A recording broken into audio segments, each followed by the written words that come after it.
반갑습니다. 수요예배 참석하신 우리 성도 여러분, 주님의 이름으로 사랑하고 축복합니다. 저는 지금 앞에 아무것도 안 보여요. 지금.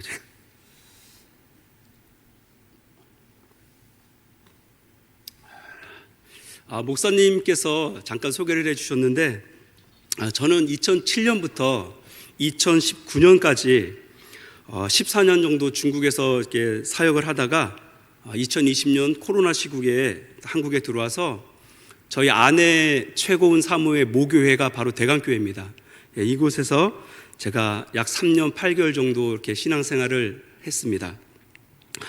그러다가 이제 올해 4월 달부터 중경 한인교회에 그 청빙 의뢰가 들어와서 거기에 이제 수락을 하면서 제가 중경 한인교회로 이렇게 담임으로 가게 됐습니다.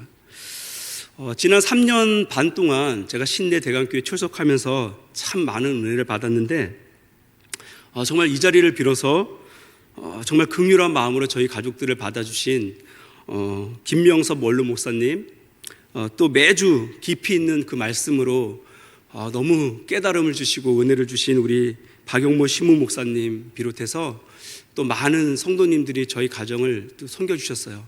또 너무너무 감사드리다는 말씀 드리고 싶습니다. 오늘 여러분 간증 제목은요, 에베네셀, 나의 도움 되시는 에베네셀 하나님이고, 사실 부제가 있어요. 부제가 있는데 부제가 뭐였냐면 도담 꼬두라미. 한번 따라해 보실까요? 도담 꼬두라미. 이게 사실 부제예요. 말씀 제목은 도우시는 에베네셀의 하나님이시면 부제는 도담 꼬두라미라는 그 부제를 제가 한번 붙여봤는데, 제목이 참 의아하죠. 궁금하지 않으십니까? 네.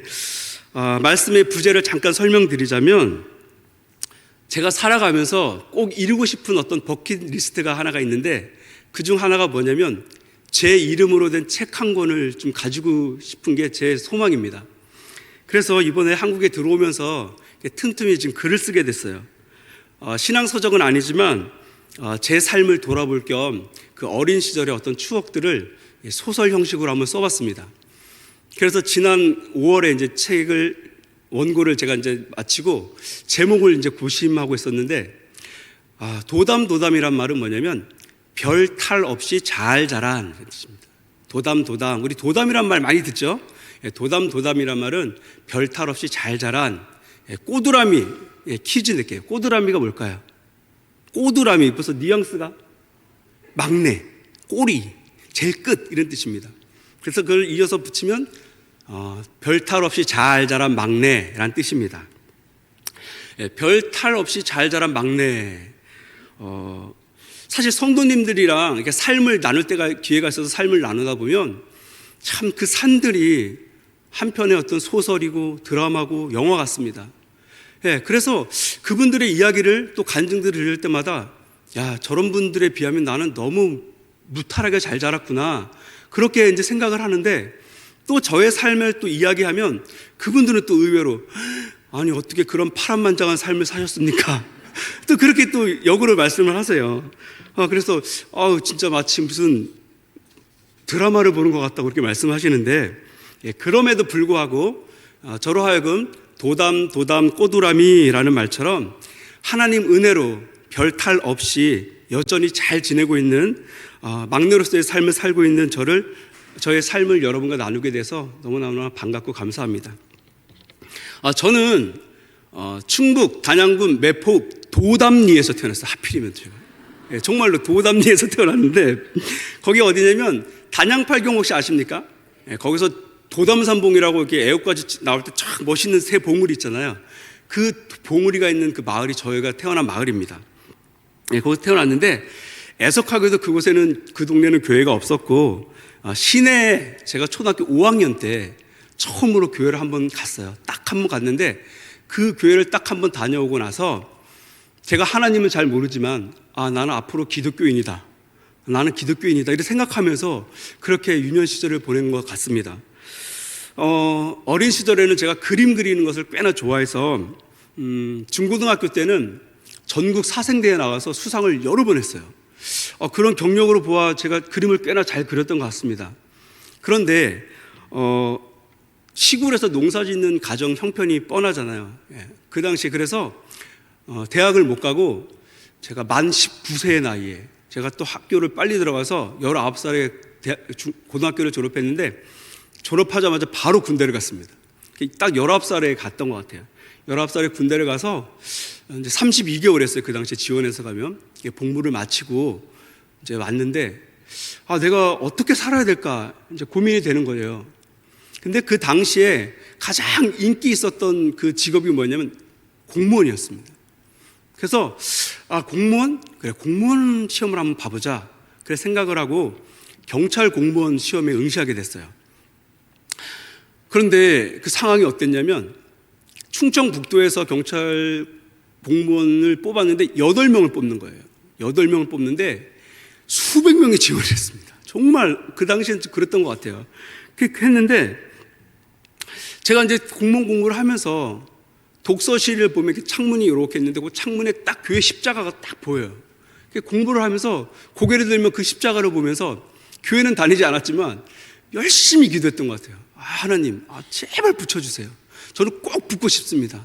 하나님, 그게 막 간절히 기도했던 것 같아요. 그런데 하나님께서 정말 저를 정말 긍휼히 여기셔서 그 8명 중에 뽑히게 된 거예요. 그래서 정말 만 22살이었어요, 그때가. 22살의 나이로 전국에서 두 번째로 나이가 어린 경찰 공무원이 되었습니다. 그래서 경찰 공무원 생활을 시작했는데 이제 경찰학교에서 이제 훈련을 받고 교육을 받고 하필 또 고향 읍내 파출소로 제가 발령을 받았어요. 고향 읍내 파출소로. 이렇게 갔는데 그 당시 어머님이 이제 몸이 불편하셔서 그 읍내에서 아버님과 함께 조그만 슈퍼를 운영하시면서 살고 계셨는데 발령받고 집에 갔더니 어머님이 대뜸 교회를 다니신다고 말씀하시는 거예요. 그래서 교회랑 전혀 무관하신 어떤 그런 삶을 살았던 분이 교회를 다닌다 그러니까 조금 의아했어요. 그래서 어느 교회를 다니세요? 여쭤봤어요. 그랬더니 하필이면 또 저희 파출소 뒤에 있는 순복음교회에 다닌다는 거예요. 그래서 순복음교회요?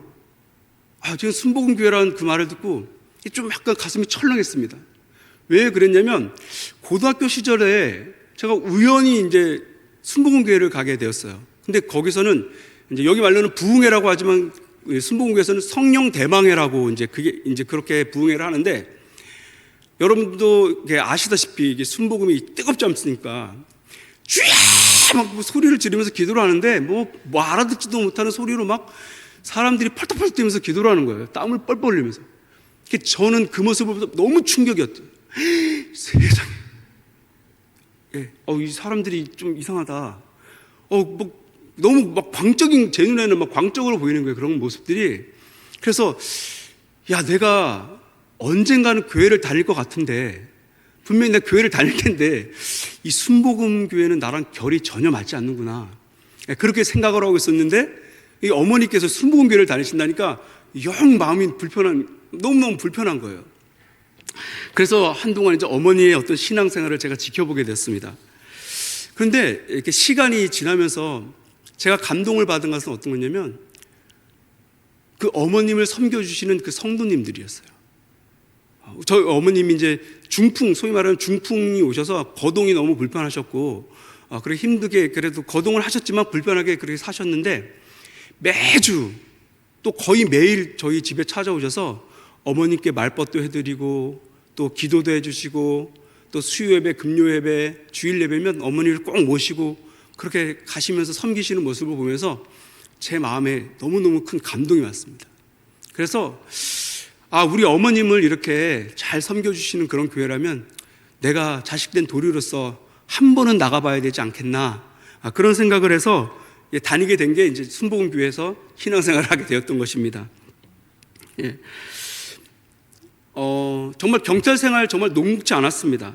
아무리 시골이라고 해도 읍내다 보니까 각종 사고가 끊이지 않았고, 또 저희 동네가 5번 국도가 확장 개통된 지 얼마 되지 않아서 매일매일 사망사고가 나는 거예요. 거의 하루가 멀다 하고, 또 아까 말한 것처럼 단양팔경이라는 그 관광지를 관할하고 있으니까 여름이면 익사사고, 변사사고, 폭력사건, 너무 정신이 없이 그렇게 경찰 생활을 하고 있었습니다. 그런데 그렇게 힘이 들어서 좀 버틸 수 있었던 것은 제가 늦은 저녁에 저 혼자 드리는 어떤 기도였어요.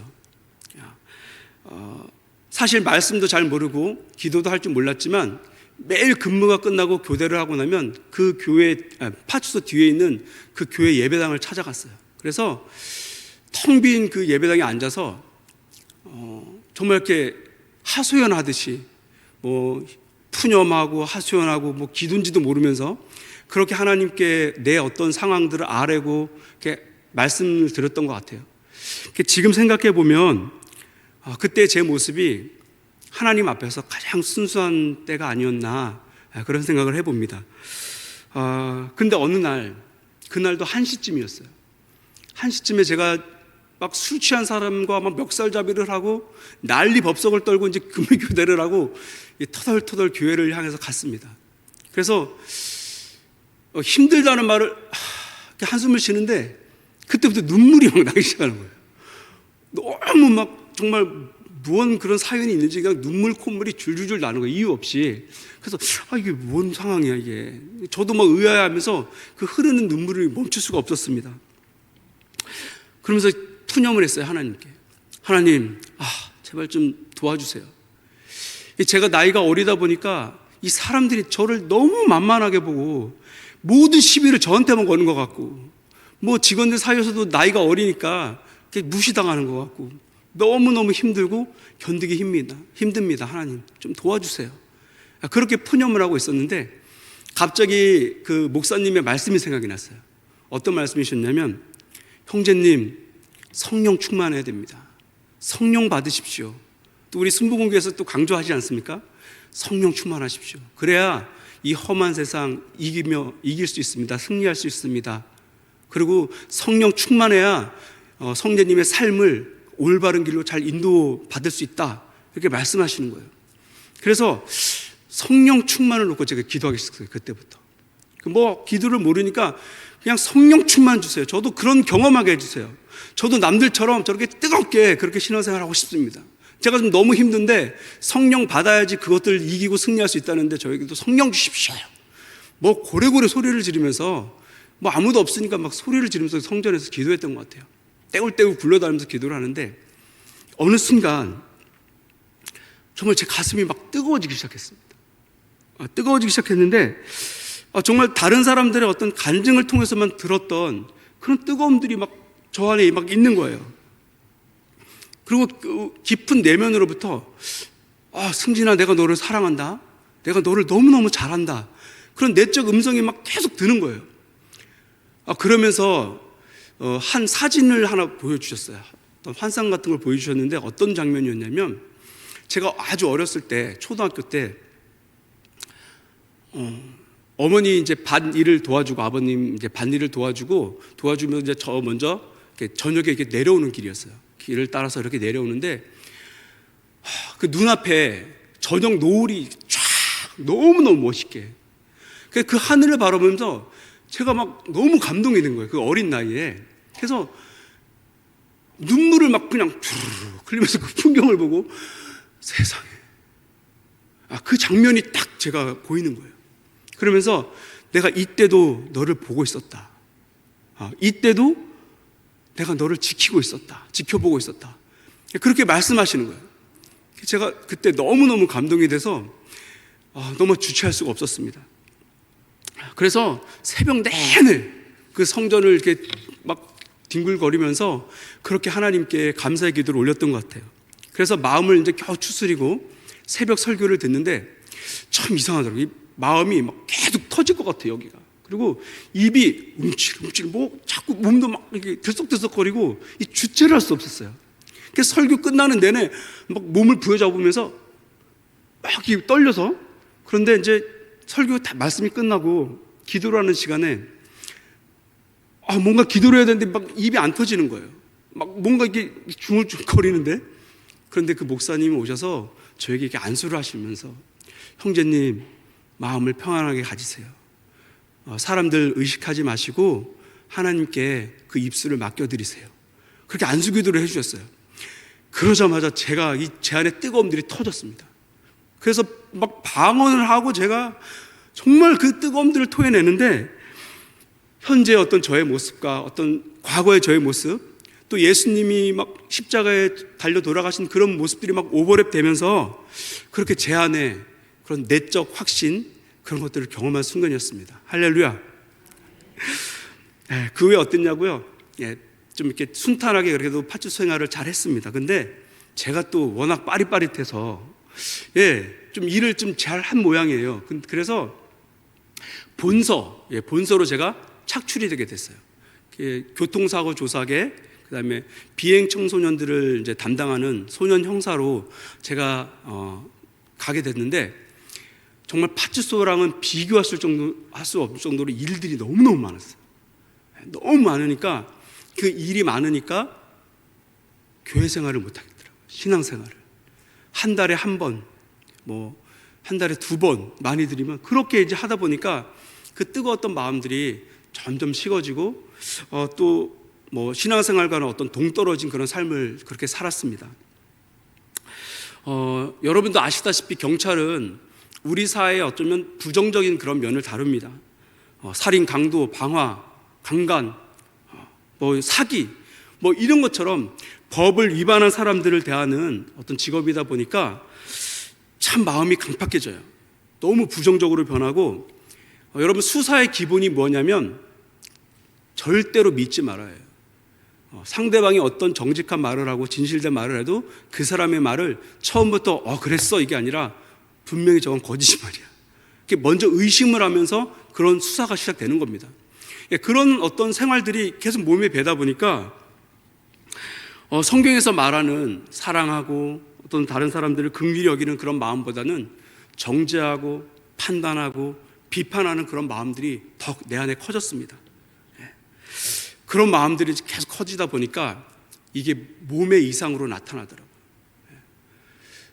내가 이렇게 살면 안 되는데 그 마음과 지금 현실은 그렇게 그런 마음들이 이렇게 쌓이니까 충돌이 일어나니까 제가 그게 정리가 안 되더라고요. 그러면서 몸에 이상이 나타나기 시작했어요. 그냥 가만히 있어도 가슴이 막 답답하고 이 목이 꽉 조여오고 또 너무 우울감에 막 사로잡혀서 정신이 멍하고 아침에 일어나면 막 심장이 막 정말 쾅쾅쾅쾅 막 이유 없이 그렇게 뛰고 지금 생각해 보면 아마 우울증이나 아마 공황장애의 어떤 그런 증세였던 것 같아요.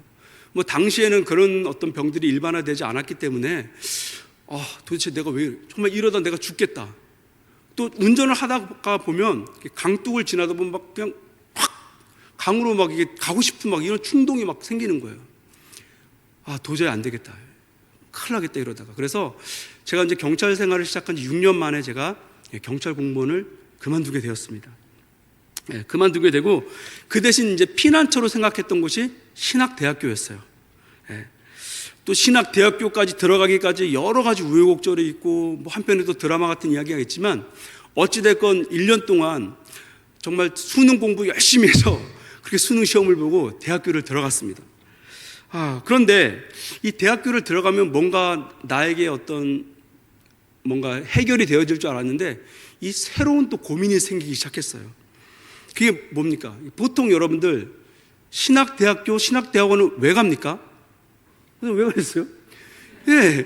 하나님 일하고 어떤 영혼을 살리는 일, 또 주님 그 기뻐하시는 일들을 좀 하기 위해서 사명감을 가지고 가지 않겠습니까? 저는 전혀 그러지 않았어요. 그런 사명감 정말 일도 없었고 그냥 지금 현실, 내가 경찰 생활하는 게 너무너무 힘들어서 어떤 도피처로서의 어떤 그런 신학대교를 선택했기 때문에 그곳에서 이제 여러 가지 또 고민이 시작됐습니다. 그런데 하나님께서는 그곳에서 저를 좀 더 이렇게 냉정하게 제 자신을 바라보게 하셨고 또 훈련시키셨습니다. 그런데 제가 그때 그 당시에 제 자신에게 내린 결론, 지금 생각하면 상당히 교만한 그런 생각이었습니다. 뭐였냐면 나같이 부족하고 이렇게 위선적인 그 사람이 사역을 하면 큰일 나겠다 그런 생각을 했습니다. 난 사역 절대 하면 안 되겠다. 이 양들을 쉴 만한 물가로 인도하기는커녕 내가 벼랑 끝에서 내가 등 떠밀 수 있겠다. 이런 생각이 강했습니다. 그래서 절대 나는 사역을 하지 말자. 어차피 나는 사명을 받지도 않았으니까 라는 결론을 내리고 또 그렇게 생활을 했습니다. 그런데 이제 졸업 후에 이제 내가 이제 앞으로 어떻게 살아야 되나 또 고민하고 있는데, 그거보다 더 큰 이제 고민이 있었어요. 뭐냐면 주변에서 스트레스를 주기 시작합니다. 그 당시 제가 나이가 36이었는데, 37, 36이었는데, 너 언제 장가 갈 거냐? 너 왜 사역은 안 하냐? 멀쩡한 공무원 때려치고 지금 뭐 하는 짓이냐? 뭐 만나는 사람마다 그런 어떤 스트레스를 막 주는 거예요. 참 우리 한국에서는, 우리나라에서는 이 나이에 맞게 뭐 어떻게 살아야 되는 그 기대들이 있잖아요. 참 그것들을 이제 충족시키지 못한 사람들의 삶은 너무너무 피곤합니다. 여러분 주변에서 혹시 그런 분들이 계시다면 너무 그게 몰아붙이지 마세요. 예, 어떻게 생각하는지 아세요? 그러면 야, 한국을 떠나야겠다. 예, 이 한국에 도저히 못 살겠다. 내가 여기다 또 죽겠다. 그래서 제가 이 외국에 있는 한국 기업에다 원서를 넣기 시작했어요. 한 40-50군데 넣은 걸로 기억합니다. 지금 기억나는 것은 어떤 데도 넣냐면 아프리카 콩고에서 그 나무 벌목꾼들을 관리하는 한국인 관리자를 모집한대요. 제가 그 관리자로 제가 지원을 했던 그런 경험도 있습니다. 예. 그만큼 너무너무 힘들었어요. 그런데 연락이 3군데서 왔는데 가장 빨리 내가 갈 수 있는 곳이 중국이었습니다. 예. 중국이었어요. 그래서 또 도망치듯이 저는 중국으로 가게 되었습니다.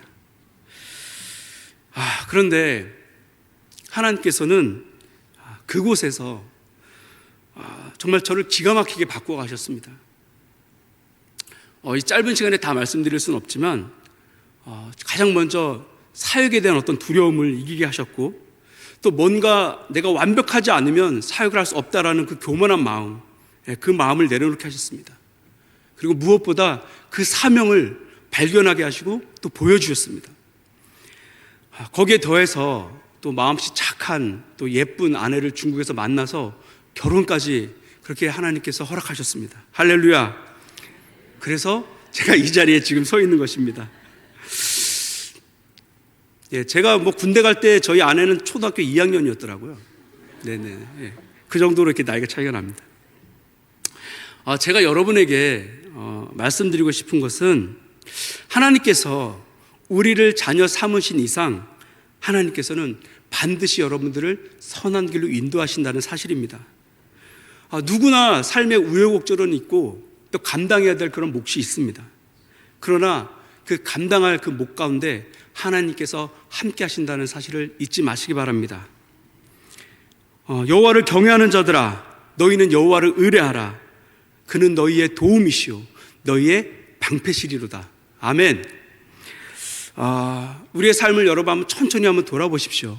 돌아보면 어느 것 하나 하나님의 은혜 없이 된 건 하나도 없어요. 정말 그때 내가 고통 가운데 너무 힘들어서 하나님 앞에 나와서 눈물 콧물 흘리면서 때로는 하나님께 대들면서 기도를 했지만, 상황이 지나고 나니까 그때 그러셨구나. 톱니바퀴처럼 이렇게 딱딱딱딱 맞춰가는 어떤 이런 삶의 모습들을 발견하지 않습니까? 예. 저희 가족은 이제 아마 어제 저희가 지금 결정이 대충 났는데 9월 13, 14, 15 그 중에 아마 가족들이 떠날 것 같습니다. 계획대로라면 원래 8월 말에 저희가 떠나게 되었는데 지금 중국 상황이 워낙 변화무쌍하다 보니까 조금 저희가 이제 딜레이가 됐습니다. 사실 저희가 이제 그 중경 한인교회로 가게 되기까지는 또 저희 앞에 너무너무 큰 문제들이 있었어요. 제가 아시는 분은 아시겠지만 또 식당을 제가 운영했어요. 식당 운영하고 있었고, 그것들 어떤 정리의 문제, 또 내가 어떻게 또 가야 될 것인가, 여러 가지 고민이 있었고 문제가 있었고 또 기도의 제목들이 있었습니다. 그런데 또 하나님께서는 저를 또 그곳으로 보내시고 또 인도하시려고 합니다. 여러분께 이제 중경이라는 도시를 잠깐 소개해 드리자면, 아까 목사님도 말씀하셨지만 중경은 베이징, 천진, 상하이랑 더불어서 4대 직할시 중에 하나고요. 인구가 3,200만 명, 그리고 대한민국 영토의 한 80% 정도 크기고요. 또 우한, 남경과 더불어서 중국의 3대 화로라고들 불리는 곳으로 너무너무 습하고 너무너무 뜨거운 그런 도시입니다. 거기가 이제 마라탕이랑 허거가 아주 유명한 도시예요. 총칭 허거 아마 아주 유명합니다. 중경 한인교회는 선교사님 4가정으로 이게 시작이 됐는데, 코로나 이전에는 아까도 말씀드렸다시피 200명 정도 성도들이 사역을 함께 예배를 드렸고, 지금 이후에는 지금 50명에서 60명 정도 그렇게 성도들이 있습니다. 2019년 이후에는 독립적인 예배를 못 드리게 됐어요. 예전에는 저희가 자체적으로 예배당을 마련해서 그 한인들만 거기서 예배를 드렸는데, 코로나 이후로는 전혀 이제 그렇게 예배를 드릴 수 없고, 중국 삼작교회에 가서 그 시간의 일부를 저희들이 할애받아서 그 시간 내에만 그렇게 주일날 예배를 드리게 됐습니다. 그래서 지금 한인교회는 어떤 사무실로 또 한글학교로 그렇게 지금 역할을 감당하고 있습니다. 저희 그 당시에 과거에는 저희 교회가 비공식적으로 이제 그 정부 비공식적으로 현지 신학교를 설립해서 섬기고 또 교회를 세우고 또 사천 티벳 그 장족 지역의 사역자들을 돕는 그런 사역을 했었는데, 현재는 이런 모든 사역들이 멈춘 상태입니다. 과거에는 어떤 선교, 어떤 거점 교회로서 암암리에 아까 말씀드린 그런 사역들을 했지만 지금은 이제 전혀 할 수 없고요. 오직 한인들에 한해서만 어떤 예배 모임이나 어떤 신앙생활이 허락된 그런 상태입니다. 점점 사실 사역이 힘들어지고 더 어려움 가운데 사실 있는 것은 사실입니다. 이런 상황 가운데 제가 담임으로 간다는 게 참 부담스러운 일이었어요. 저희 아내와 늘 고민했던 것이, 그런데 가게 된 결정적인 계기는 늘 고민하던 것이, 하나님이 과연 지금의 우리의 어떤 삶을 기뻐하실까? 하나님께서 더 기뻐하시는 삶은 있지 않을까에 대해서 늘 이야기하고 고민을 하고 있었어요. 그런 중에 중경한인교회의 어떤 담임 목사가 필요하다는 어떤 그런 말씀을 들었을 때 말씀으로 또 인도를 받고 또 어떤 그런 상황 가운데서 하나님께서 그 중경한인교회에 대한 마음을 주셔서 그렇게 또 담대하게 선택하게 되었습니다. 저는 이제 기대하는 것은 늘 저는 제 삶을 돌아보면 도망치듯이 간 곳에서 또 은혜를 베푸셨고 인도하심이 있었고, 또 도망치듯이 간 곳에서 또 하나님의 더 큰 은혜를 보게 하셨고 저를 다듬어 가신 것들을 제가 보게 되면서, 이번 중경한인교회도 뭐 도망치듯 가는 것은 아니고 이번엔 저 선택에 의해서 가는 거지만 하나님께서 분명히 그곳에서도 저를 다듬으실 것이고 또 좀 더 선한 길로 인도하실 것이라는 것을 확신합니다. 여러분 정말 기도 많이 해 주십시오. 저는 정말 감히 여러분에게 고백합니다. 우리들의 인생 또 말도 많고 탈도 많은 그런 삶이지만, 그럼에도 불구하고 도담 꼬두라미 그렇게 고백하게 하시는 그 하나님 정말 너무너무 감사를 드립니다. 이러한 저의 이 고백이 저 고백뿐만 아니라 여러분들의 고백이 되기를 정말 간절히 소원합니다. 할렐루야.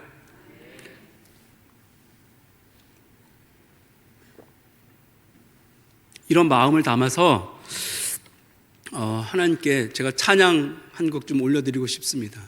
여러분 함께 나누시면서 또 그 마음을 하나님께 드리기를 바랍니다. 할렐루야. 음악.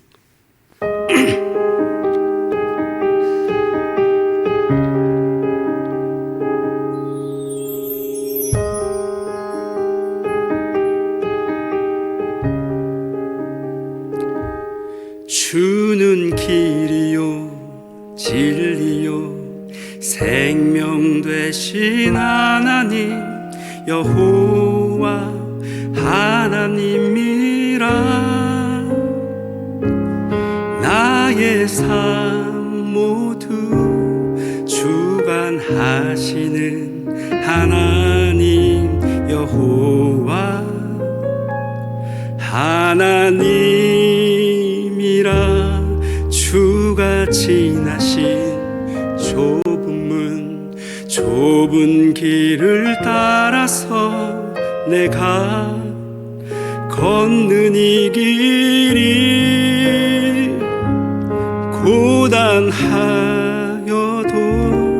주님 인도하심으로 주만 의지합니다. 나의 하나님, 나의 하나님, 생명 되신 나의 하나님, 나의 주님, 아버지, 생명 되신 나의 주 하나님.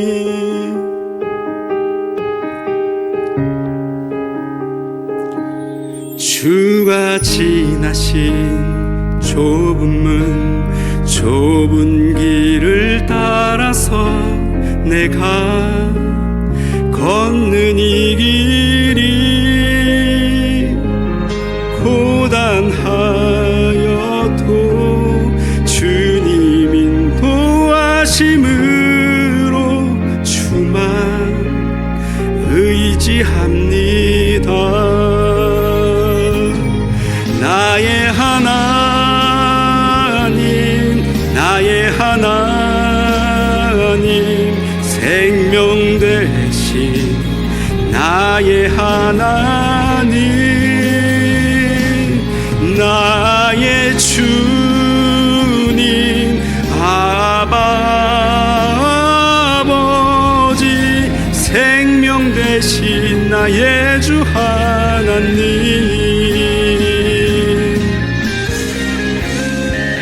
이 시간 함께 좀 고백했으면 좋겠습니다. 여러분들 가슴에 한번 손을 얹으시고, 나의 하나님, 나의 생명 되신 하나님, 할렐루야. 나의 하나님, 나의 하나님, 생명 되신 나의 하나님, 나의 주님, 아버지, 생명 되신 나의 주 하나님. 우리 두 손을 가슴에 모으고 다시 한번 나의 하나님, 나의 하나님, 생명 되신 나의 하나님, 나의 주님, 아버지, 생명 되신 나의 주 하나님. 마지막으로 나의 하나님, 나의 하나님, 생명 되신 나의 하나님, 나의 주님, 아버지, 생명 되신 나의 주 하나님, 생명 되신 나의 주 하나님. 기도하겠습니다.